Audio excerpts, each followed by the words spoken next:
جوتیارێکی پێشکەوتووی هەڵەبجەیە سەرقاڵی لێکردنەوەی بەرەمی فستەقی باخەکەیەتی 18 دوانم زەوی چاندوو بە فستەق و نزیکەی 2000 بنداری فستەق لە باخەکەیدا هەیە بەڵام تەنیا 1200 بنیان بەرەمی هەیە و پێگەشتووە ئەو جوتیارە دەڵێت پێشبینی دەکات ئەم ساڵ نزیکەی 400 کیلۆ بەرەمی فستەق بخاتە بازاڕەوە لەسەر لە کوردستانە وردە خەریکە گرنگی پێدرێ و منطقەی هەڵەبجەیش تا ئەگاتە پشتی منطقەی سیروان شوێنێکی باشە بۆ فستەق لەبەرەوەی کەوا مستەوای ئاوی ئەرزی دوورە بۆی مستەوای ئاوی ئەرزی لە ژێرەوە چونکە لەبەرەوەی کە فستەق زۆر حەزی بە ئاو نییە و ڕیشیشی ئەگەر لە ئاوا بێتەوە هۆی گەناندنی ڕیشەکەی و نەجاحەت ناهێنێ تا ئەو منطقە تەقریباً پشتی سیروان باشە و تا سەرەکەی بەرەو شاخەکان لەگەڵ قەزوانە یەک عایلن تەبیعەتی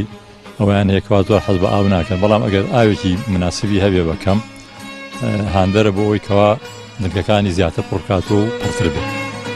لە سنووری پارێزگای هەڵەبجە تەنیا 2 جوتیار باخی فستەقیانێ و ئەو 2 جوتیارەش بە فەریقەیی بەرەمەکەیان دەفرۆشن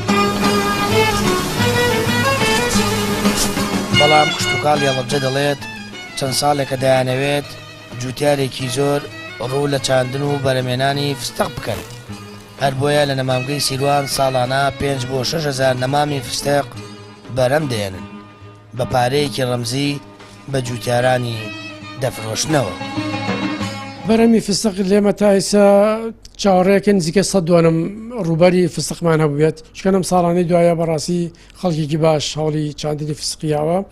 لەوە چ نزیکەی 25 تا 30 تەن فستق هەبێ لەم ناوە بەڵام وەکوم لە حەزەمان کردووە زۆربەی ئەم بەرهەمە بە فەریقەی ینی پێش پێگەشتن خەڵک ئەیخاتە بازار و ئەیفرۆشێت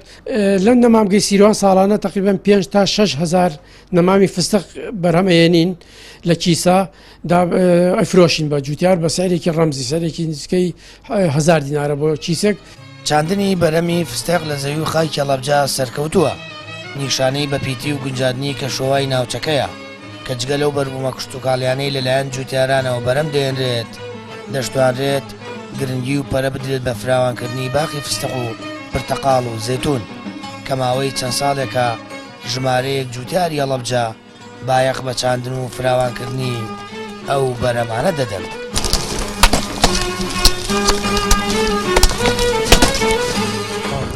سامان فەتاح کەناڵی ئاسمانی پەیام هەڵەبجە